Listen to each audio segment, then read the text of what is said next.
Feta aquesta exposició, a partir d'aquí jo transporto a la taula un parell de preguntes molt genèriques perquè cada un d'ells exposi quin és el seu punt de vista.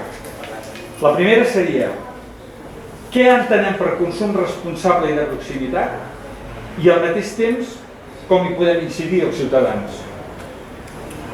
I la segona pregunta: quins són els aspectes qualitatius en la relació comercialitzadora-consumidor que vosaltres posaríeu en valor?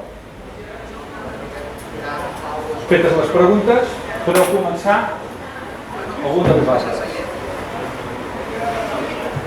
Per ordre? Vinga, comença. Doncs vinga. No sé si cal. Sí. Hola. Nosaltres com a instal·ladora deixaré la banda explicativa de la factura a qui en sap més, que són les comercialitzadores de factura elèctrica, però sí que comentar, suposo que ja sabeu o no, perquè molta gent primer no sap la potència contractada que té, no ho desconeix, i normalment sempre és molt més gran de la que es necessita. Primer punt, on podem estalviar.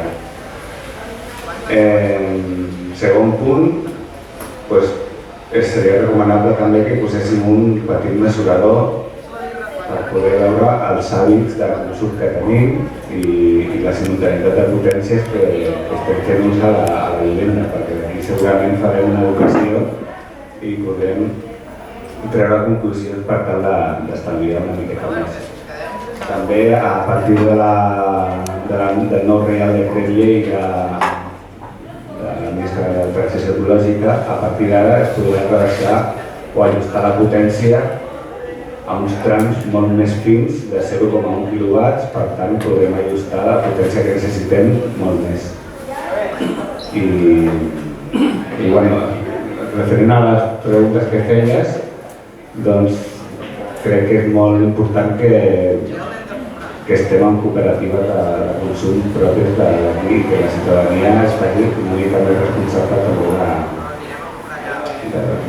del tema de l'energia, que a vegades és molt desconegut, però és important que tinguem cullerada dels ciutadans i que diguem la nostra, perquè si no, com veiem fins ara, el mercat és molt opac, hi ha molt poca informació i costa més donar els preus i per això